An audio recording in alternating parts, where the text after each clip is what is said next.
I had to read this one twice, because I couldn't believe how quickly things escalated. And more than that, I couldn't believe how long the man at the center of it just kept holding on, giving more than he had, hoping things would turn around. His name was Wendell Beaumont.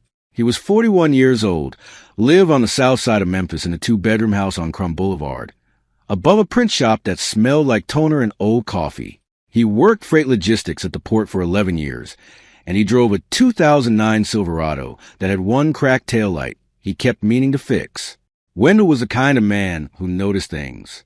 The way a diesel engine sounded 2 seconds before it misfired. The exact moment the weather shifted before rain. The way his wife, Celestine, had stopped saying his name when she talked to him. She used to say it all the time. Wendell, come look at this. Wendell, you remember when. But somewhere around the fall before last, the name just disappeared. He noticed. He filed away the way he filed everything uncomfortable, quietly, in a back drawer, hoping it would sort itself out. They'd been married 9 years. Met at a cookout on Chelsea Avenue when they were both in their early 30s, him just back from 2 years working offshore rigs and Gulf, her finishing her MBA at the University of Memphis. She was sharp, fast-talking, had an opinion about everything and wasn't embarrassed about it. Wendell had liked that. He was quiet by nature, and people who could fill a room without effort always fascinated him. She made him feel like the stillness in him had value, because someone else was providing all the noise. For the first 4 years, it worked. She got a position at a financial services firm downtown on Madison Avenue, climbing steadily. He got promoted to freight supervisor, took on more hours, helped cover mortgage on a house they moved into on Pauline Street, a craftsman with a deep porch and a backyard that needed more attention than either of them gave it. They had their routines. Sunday breakfasts, Thursday nights watching whatever she picked. He changed the oil in her car every 4 months without being asked. The shift started small, the way those things always do. Celestine started coming home later. Not alarmingly late. 30 minutes. Sometimes an hour. Work events, she said. Networking, she said. The firm expected it. Wendell accepted that. He wasn't a man who liked to sit on suspicion, without something solid to sit on. He started holding dinner longer, keeping plates wrapped in foil in the oven, eating his own meal at the counter, so she could have a warm plate when she walked in. She stopped noticing the foil. By winter, she had a new group, colleagues from the firm's investment division, people whose names Wendell heard in rotation but never met. There was a man named Prescott who apparently had very smart ideas about emerging markets.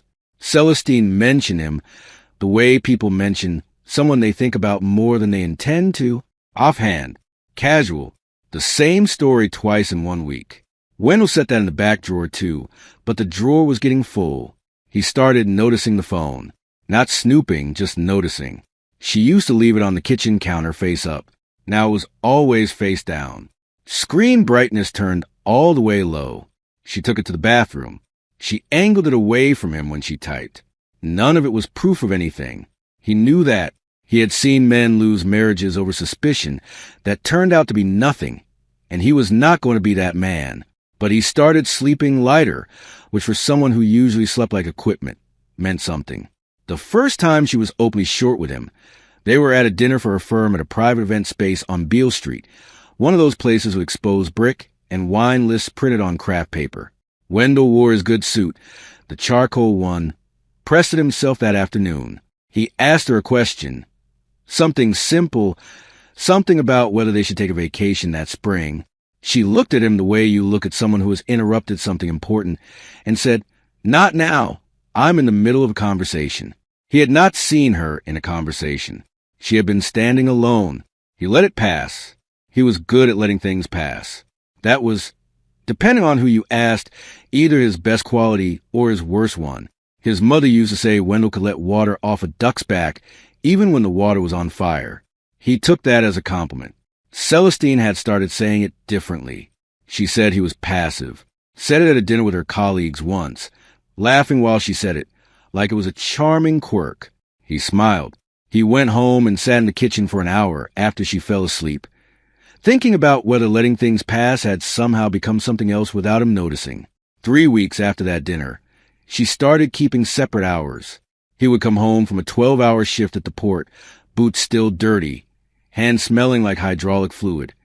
And she would be on a call at the kitchen table that would clearly go until he went to bed. No pause in the call. No hand over the receiver. Just eyes flicking to him briefly, and then back to whatever was more important on her screen. He would shower, make his own plate, and eat at the counter. The counter had become his place in the house. He tried once to talk about it directly, not with anger. Wendell wasn't built for anger in the way television men are. He sat down across from her on a Wednesday night when she happened to be off the phone and said, "I feel like we haven't actually talked in a while." She looked at him for a moment and then said, "Wendell, I have a lot going on right now. I need you to not add to my plate." He nodded. He stood up and washed the dishes that were in the sink. He did not bring it up again for 6 weeks. During those 6 weeks, he developed a routine that had nothing to do with her. He started going to work an hour early, not because he had to, but because the port in the morning was quiet in a way the house wasn't anymore. He started eating lunch outside on the loading dock with an older colleague named Roy Patterson, who had been doing freight work for 30 years and told stories that made Wendell feel like his problems were small. He started reading again at night, something he hadn't done since his 20s. He was filling his own hours because she had stopped being in them. The night she said it, the thing that would eventually end the marriage. They were at a gallery event at the Crosstown Arts building on North Watkins Street. Celestine's firm had sponsored the exhibit. Wendell had taken a half day, gone home early, ironed a suit again. He was trying. He was still, even then, trying. The space was full of people who all seemed to know each other very well and were performing how much they knew each other. Waiters moved through with small glasses of wine. The art on the walls was the kind that asked you to feel something without telling you what. Celestine was near the back of the room with a group that included Prescott. The first time Wendell had put a face to the name. Prescott was the kind of man who wore a suit the way actors do, like it was a costume chosen to communicate something. He was talking, and the group around him was listening with the particular attention that people give to someone they have collectively decided is worth listening to. Celestine was laughing at something, he said, her hand briefly touching his arm, and the touch lasted about 2 seconds longer than it needed to. Wendell got himself a glass of water from the bar and watched the room. He was not angry. He was conducting a very careful internal inventory. He stayed at the edge of the event for another 40 minutes, watching her move through the crowd with a comfort and ease that she had not shown around him in months. At one point she glanced his direction, and the look she gave him was the look you give furniture that is slightly in the wrong place. Not hostility, just inconvenience. He walked over. He had driven 40 minutes to be there. He was her husband. He walked over and said, "Hey, how you doing?" She turned to him slowly, like the interruption required effort, and the group around her all turned too, with the collective attention of people who had just registered that something uncomfortable is about to happen. Prescott looked at him with a pleasantness that was too calibrated to be genuine. Celestine's smile went tight at the corners. He said, "I thought maybe we could head out soon, get something to eat. That place on South Main you used to love." She held her smile in place and said, "Wendell, I'm in the middle of something right now. Just wait for me somewhere." Just those words. Just wait for me somewhere. Like he was a car parked in the wrong lot. The people around her heard it. He could tell by the way they suddenly became very interested in their wine glasses. The way people do when they want to pretend they heard nothing, because they very clearly heard everything. He said, "I've been here for 2 hours. I haven't talked to you once." And she turned to face him fully then, and the expression on her face was one he had never seen before, or maybe had been seeing for months and finally understood. She said, "From now on, I'll decide when we talk or spend time together. Stop chasing me around like I owe you something. You need to understand your role. Wendell, you need to understand where you fit in my life right now." The group did not look away fast enough. Some of them did not look away at all. Prescott said nothing, but his expression said enough. He had the look of a man watching something he had expected to happen. Wendell stood there for a moment that felt longer than it was. He was not doing what they expected him to do, which was either argue or fall apart. He was just standing very still, taking in what had just happened the way you take in something that can't be untaken. The back drawer was full. There was no more room. He set his glass on the nearest surface. He straightened his jacket. He said, "All right." And then he walked toward the exit. He did not walk fast. He did not storm. He walked the way he walked when he was leaving a job site at the end of the long shift, with the clean, quiet finality of someone whose work is done. Outside on North Watkins, the November air was cold and direct, and he stood on the sidewalk for a minute just breathing it. He did not call her that night. He went home, made coffee, sat at the counter, his place in that house, and did something he had been putting off for a long time. He thought clearly, not about how to fix things, not about what to say differently. He thought about what he had actually been doing for the last 2 years. The foil wrap plates, the iron suits, the conversations he had tried to start and watched deflect, the drawer full of things he had filed away instead of confronting. He had been trying to keep the lights on in a house where somebody else had turned off the power. He slept 4 hours and was up before dawn. He found the contact for a family law attorney he had looked up months ago and never called. That act alone, the not calling, the finding it anyway and keeping it, told him something true about himself. Some part of him had known. Some part had been quietly preparing while the rest of him was still ironing suits and making dinners. He emailed the attorney at 6 a.m. He then made himself breakfast, a real one, eggs and toast and actual coffee, and ate it sitting on the back porch in his coat, watching the yard he had never gotten around to fixing. Celestine came home at 11 the next morning. He heard her key in the lock and listened to her moving through the house, the familiar sound of her purse on the entry table, her heels on the floor. She came into the kitchen and looked at him sitting at the counter with his coffee and said, "I hope you're not going to make this dramatic." He said, "I'm not going to do anything. I met with an attorney this morning." She went very still. He said, "I think we both know where we are. I'm not angry about it. I just need you to know I'm not going to keep doing this." She recovered quickly, the way people do when they have already been thinking about versions of this conversation. She said he was overreacting. She said the event was stressful, that she had a lot on her, that he needed to understand the pressure she was under. He listened to all of it. He did not argue any of it. When she finished, he said, "Celestine, you told me where I fit in your life, in front of people. I believed you." She did not have an answer for that. The thing about hearing the truth said back plainly is that it is nowhere to go. The next 2 weeks were the strange quiet of a thing that has been decided but not yet completed. They were civil. They moved around each other in the house, like two people sharing a waiting room. She tried twice more to reframe what had happened at the gallery. He listened both times without agreeing. He was not cold with her. Coldness would have required something from him. He did not have left to spend. He was just finished. There is a particular kind of calm that comes when you stop trying, and Celestine did not know what to do with it, because she had always counted on him still trying. He moved into a furnished apartment on South Cooper Street at the end of the month. 1 bedroom. A kitchen with a window that looked onto an alley. It was not impressive, but it was as in a way the Pauline Street house had stopped being. He brought his toolbox, his work clothes, a photograph of his grandfather taken outside a feed store in Mississippi, and 3 boxes of books. He left the rest. He had spent a long time acquiring things that turned out to have no weight. He filed in the 2nd week of December. She retained an attorney, contested some financial terms, and the process took the better part of 7 months. Wendell was not in a hurry. He worked his shifts, ate dinner at a small Vietnamese place on Madison 3 nights a week. Started going to a gym on Union Avenue where an older trainer named Marcus gave him sessions at 6 in the morning before work. He was not rebuilding dramatically. He was just filling the hours with things that were actually his. At the port, he had a reputation for being reliable in a way that extended beyond showing up on time. He could diagnose equipment problems by sound alone. He trained newer workers without making them feel small.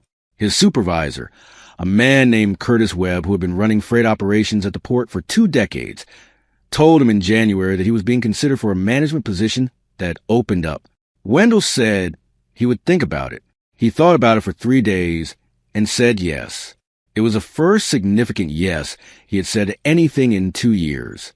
The management role came with a small office and a pay increase and responsibilities that required him to think at a different level than he had been. He liked it more than he expected.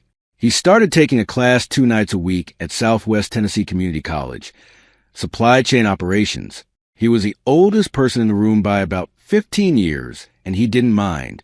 The material made sense to him in a way that had to do with how his mind actually worked, and he started seeing his years at the port differently, as background instead of ceiling.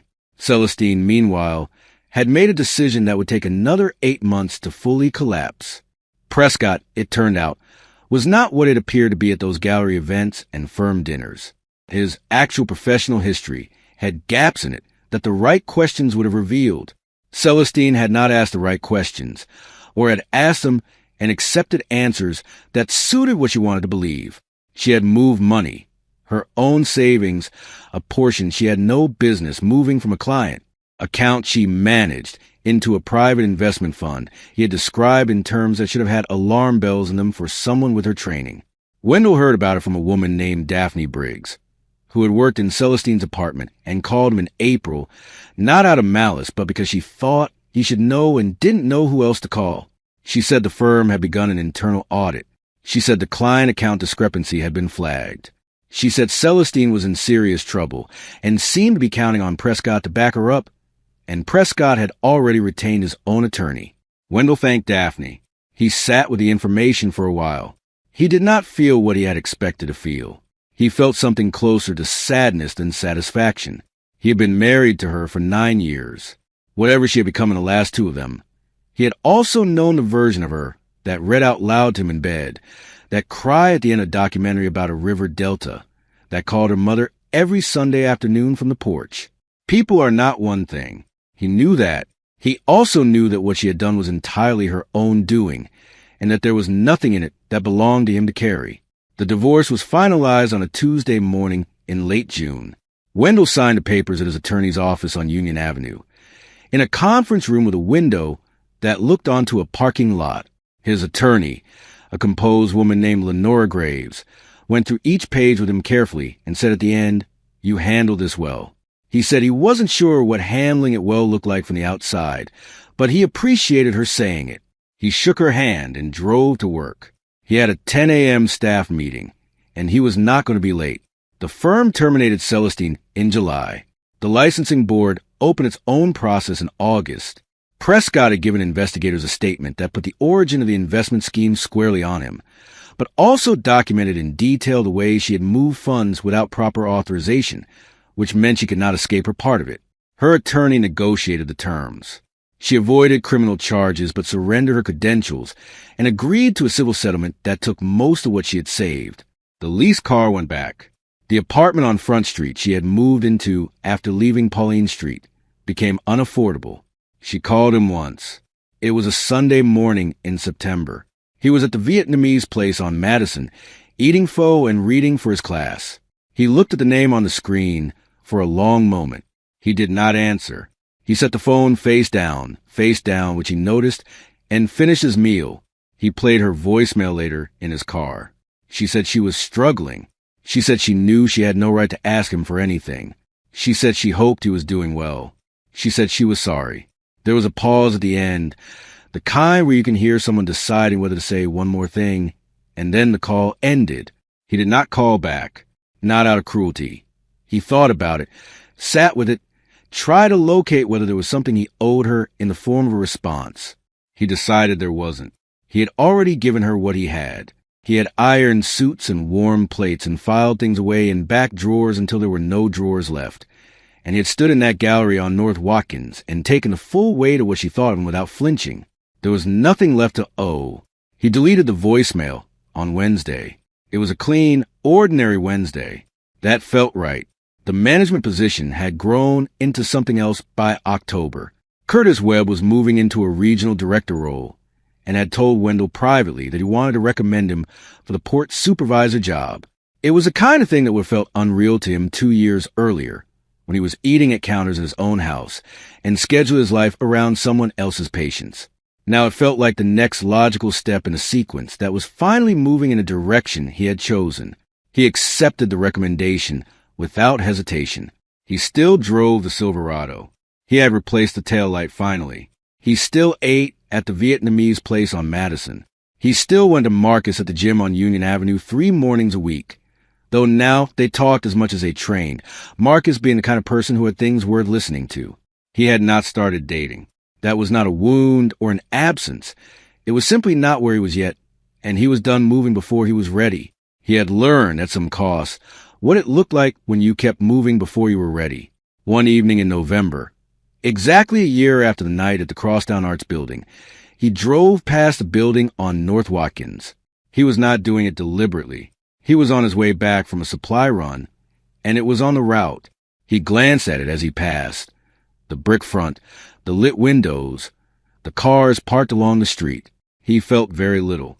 Not nothing, because 9 years is not nothing. But the feeling was small and specific, like touching an old scar. Present, not debilitating. Just there confirmed that something had happened, and you had survived it. He drove on. He stopped at the Vietnamese place even though it was later than he usually went. The woman who worked the counter knew his order and started it when she saw him walk through the door. He sat at his regular table by the window, looking out at Madison Avenue and the ordinary Tuesday night moving past it. He thought about what his grandfather, the man in the photograph from Mississippi, used to say, that the only way through a thing is through it, not around it, not above it, not by finding someone to carry you. Through it. He had gone through it. He was on the other side. He ate his meal and left a good tip and drove home. He keeps the Pauline Street house out of his thinking mostly. It was sold in October as part of the settlement, and he does not drive down that street. Not because it hurts him. It hurts less than he expected. But because there is no reason to. That chapter has a period on it. A clean, regular period, not a question mark, not an ellipsis. The print shop on Crumb Boulevard is still there. He drives past it sometimes and smells a toner and old coffee through his cracked window, and it just smells like a print shop. Nothing weighted about it. He used to live nearby. Now he doesn't. That's all. Wendell Beaumont is not a man who makes a lot of noise about the things he's been through. He does not post about it. He did not tell the story at the gym or at work, not in any detail that required sympathy from anyone. He went through what he went through and came out the other side, carrying the same name, the same face, the same habits, just without the weight of trying to be enough for someone who had already decided he wasn't. That weight, it turns out, had been taking up more space than he realized. Rooms feel different when you put something heavy down. He had not understood until he set it down how much he had been carrying. That is the story of Wendell Beaumont. Quiet, real, no courtrooms, no viral moments, no overnight collapse. Just a man who finally believed what he was shown. If this story hit something for you, if you have ever stayed somewhere past the point of being welcome, hit that like button. Share this with somebody who needs to hear it today. And if you are not subscribed yet, do that now, because the Karma Diaries never lies, and there are more stories where this one came from. See you in the next one. The end.